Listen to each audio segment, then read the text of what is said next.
Hey now, it's the Bergie and Booker show. He's Bergie, I'm Booker. Don't let his stature fool you. If you watch the show Suits, I'm Harvey Specter, and he is Mike Ross. Just so we have that clear. And if you don't watch Suits, you know what I'm talking about. So you might as well be Jessica. Anyway, lots to go over. Yes. Football season's upon us, thank God. From a parenting aspect, lots to talk about there. But the first piece of news, and it's kind of going through the cycle a little bit, but Coach Prime, big win, 26-point underdogs, and they found a way to beat the national runners-up from last year, who were a skeleton of what their former selves. Yeah, but the kid they had starting quarterback at TCU was the kid that they named the starter last year at the beginning of the year. He just got hurt, so... awesome. Absolutely awesome win for Colorado. Great game. Great game. Listen, the thing that's so exciting about Deion Sanders at Colorado is it is either going to be incredibly successful or a complete and utter shit show over time, and both are going to be fun to watch. Yeah. It was an awesome win. His son played great. Hunter is incredible, both in the Heisman talk already after one game. What he does with kids and what he does for kids is absolutely, it's great. I mean, I'm a huge fan of him. He is an egomaniac. As long as he keeps winning and keeps doing good things for the kids, then who really cares? I think he shouldn't be picking fights with reporters, and I'm a little bit over some of the things he said, but he does more good than bad. I thought the win was incredible. It was very impressive.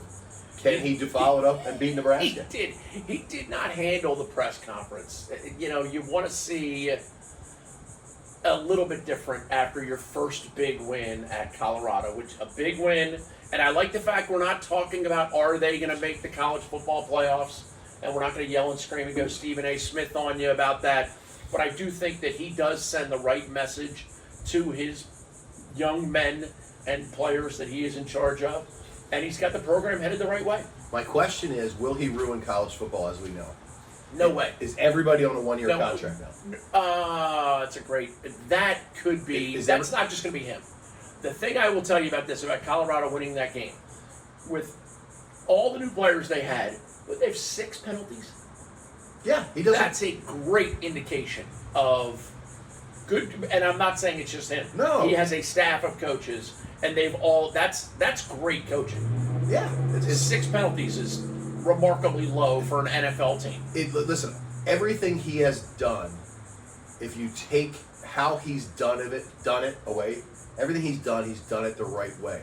Just because the way, don't listen to the messenger sometimes, listen to the message. I love that he came in and said, we're not going to have duplicate numbers. We're not having a 10 on offense and a 10 on defense. We're not having all this other crap. He preaches religion, okay?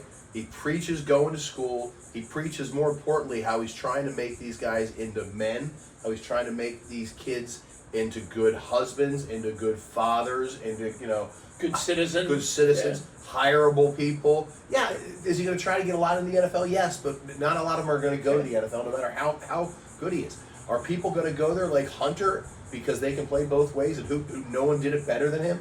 I mean, one time, impressive. When he was in the NFL at one point, had the Braves won the World Series, he would have been the MVP of the World Series while playing professional football. Yeah. I mean, he was an absolute incredible athlete. And then, as the egomaniac would, he went after Tim McCarver.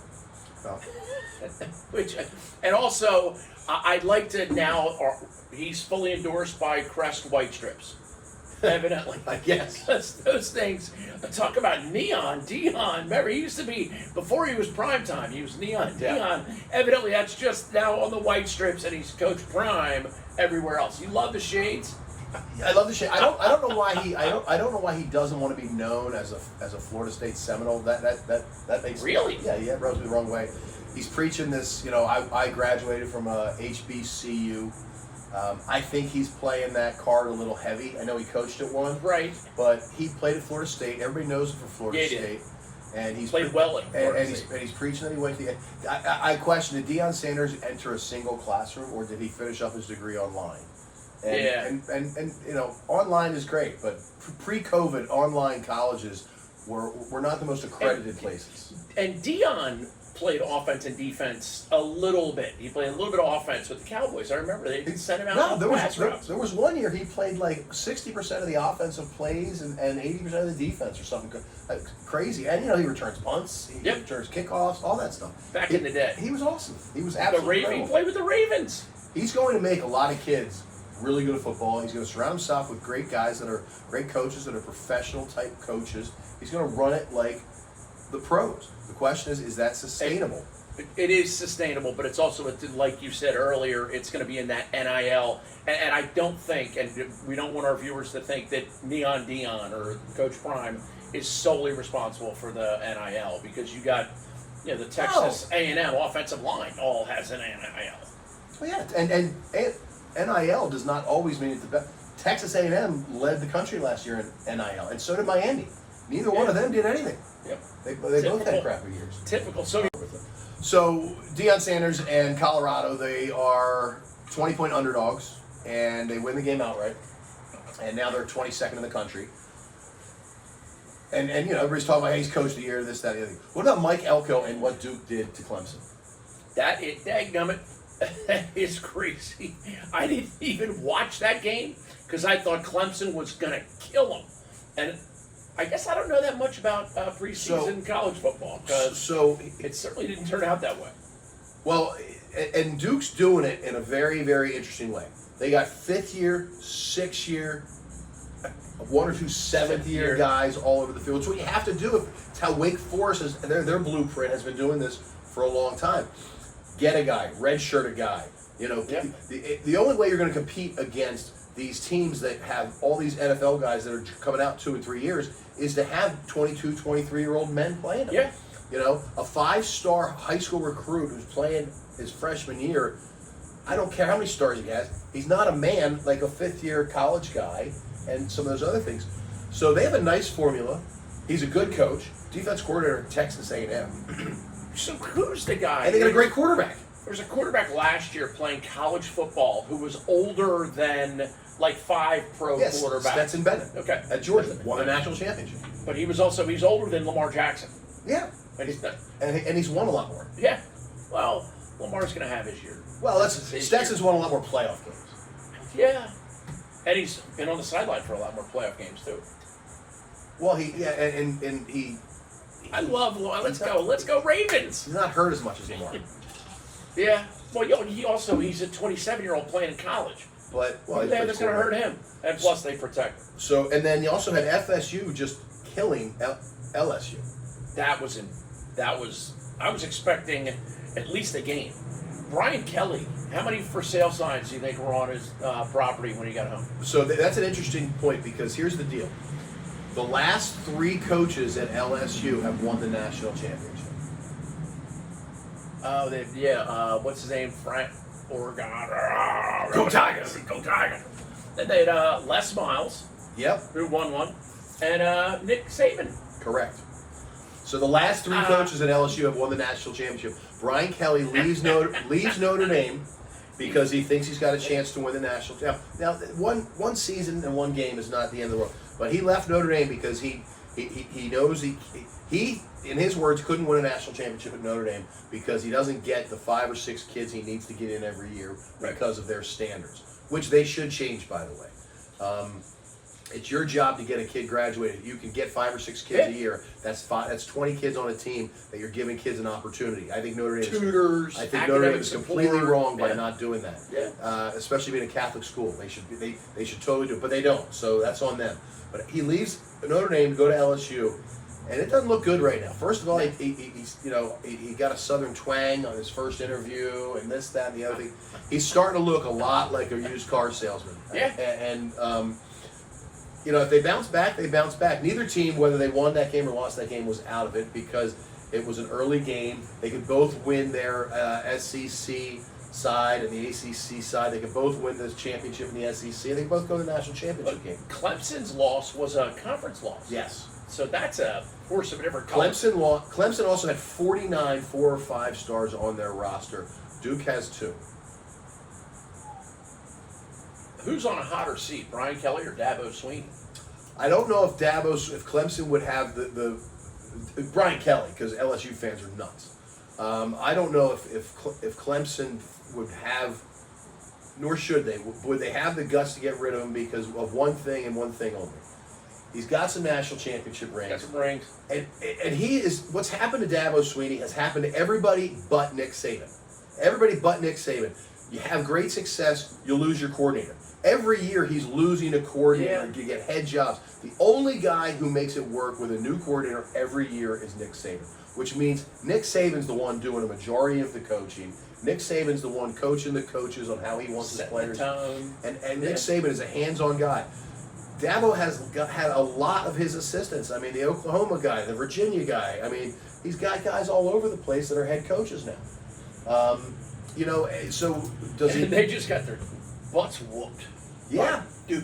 And who knows? Duke won 9 games last year. Yeah, true. So this could turn out. Clemson could have a great season, and Duke could be like 10, 11 wins. I mean, they got guys transferred from Texas A&M.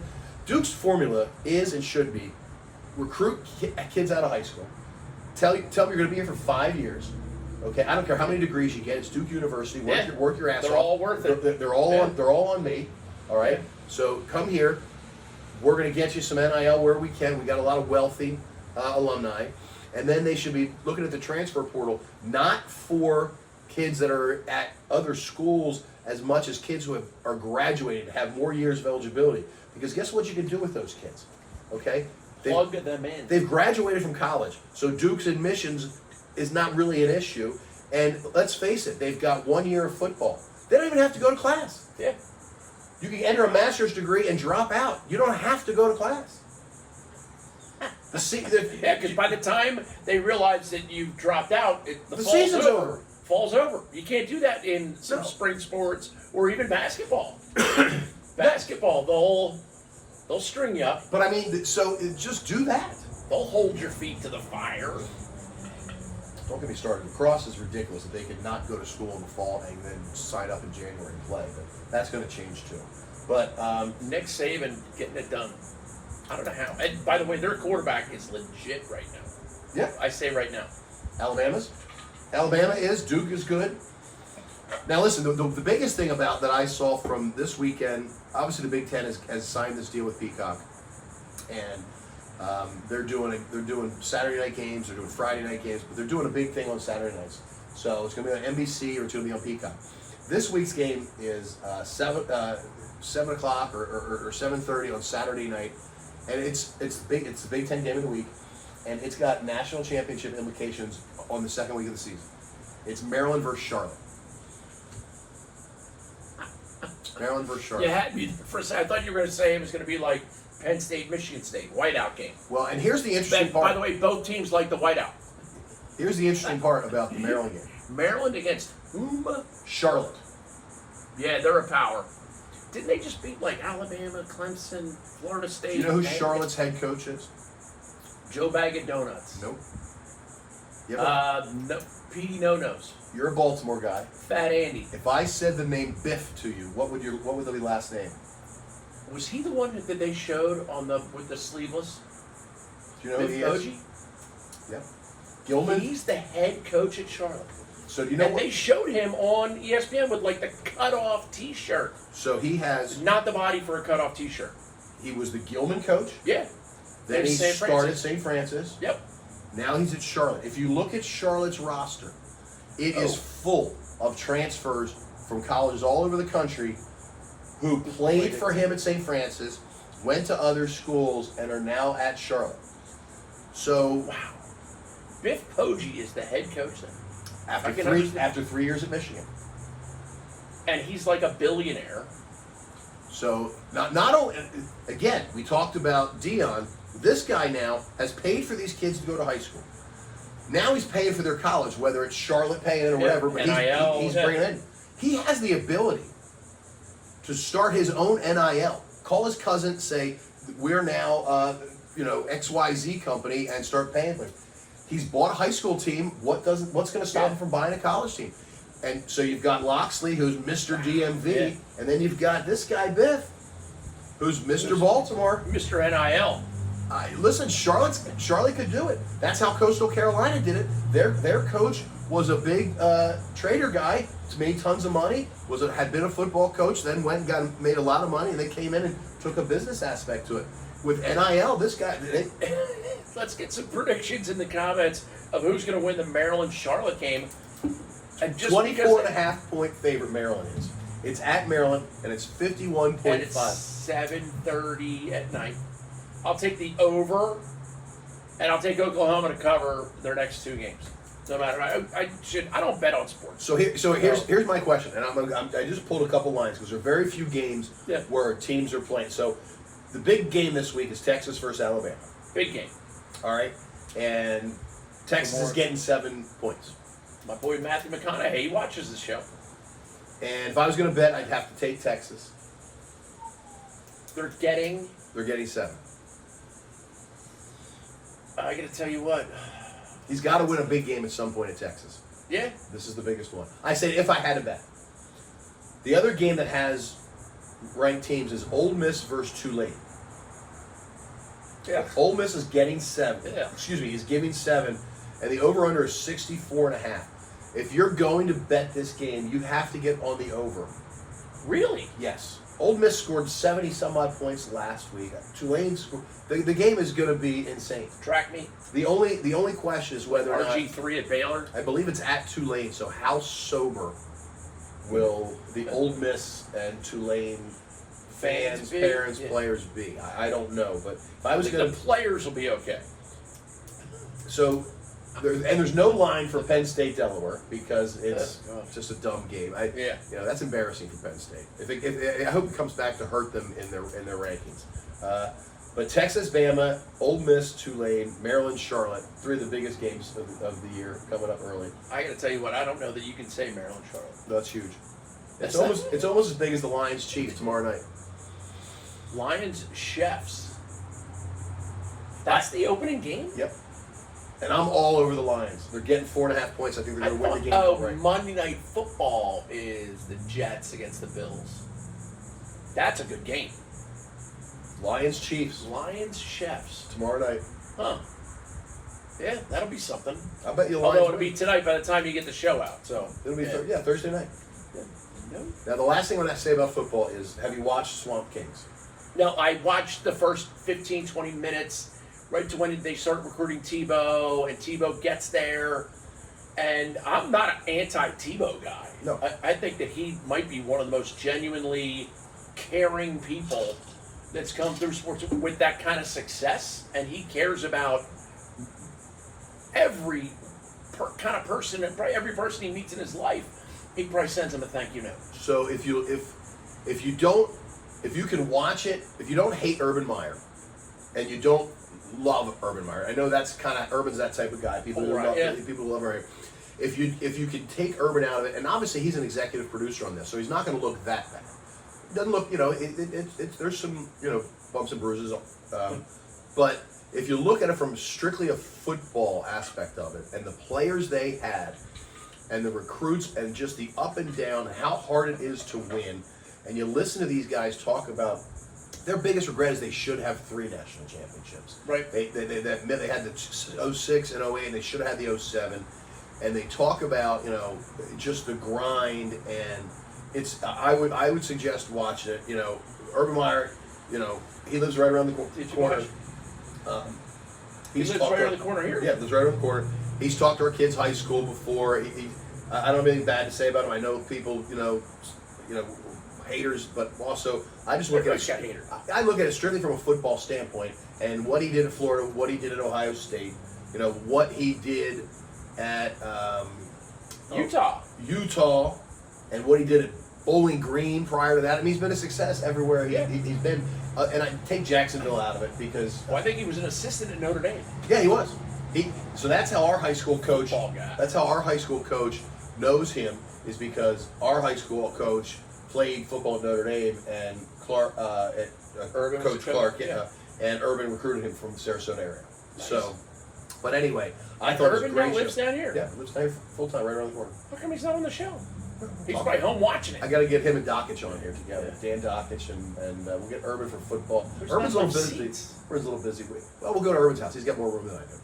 Well, we'll see. Yeah. We'll see. I don't know if I really want to go slumming, but I'll see what Urban's place looks like. So I think what we're going to do this week is we're going to look at it. I think we're going to start making some predictions moving forward as the games get better. Yeah. But I'll take Maryland to beat Charlotte, although I'll take Biff Poggi to wear sleeves this week. Sleeves or no sleeves if you're Biff Poggi? well, you won, so you got to go no sleeves again, right? No way. No way. I can't believe, if you're the athletic director in Charlotte, are you letting him walk on the field like that? You're a representative of the school. You're the head football coach. You're walking around with cut off sleeves. I don't disagree with you, but does he even take a salary? Huh. The guy at Coastal Carolina didn't. He didn't take a salary. He built the Neither program did up. Donald Trump. And yeah, neither did Donald Trump. Now it's political. But Donald wore sleeves. He might be wearing Donald wore sleeves. zebra outfits. Yeah, I'd like to see what Donald looks like in a weight room. Huh? You think he's benching like 70 pounds? Oh, he's a tremendous lifter. The best. He's I'll tell you, tremendous. it's gonna be super. I can't even do it. All right, so that's our football. Parents, let your kids enjoy their sport. Tell them to be a good teammate. Tell them to have fun with their friends. 2 things. It's all you can control. There you go. And they can control their attitude, their hustle, what time they get there, what time they leave, the questions they ask, and are they coachable? And that's just off the top of my head. There you go. It's a simple world. It is. He's Bergie, I'm Booker. We do what we do. We do it fairly well. Cheers. Put in the comment section who do you think is going to win the Maryland-Charlotte game, and Maryland, Charlotte. will Biff Poggi have on sleeves? That's what I want to know. There you go. That's the $1 million question.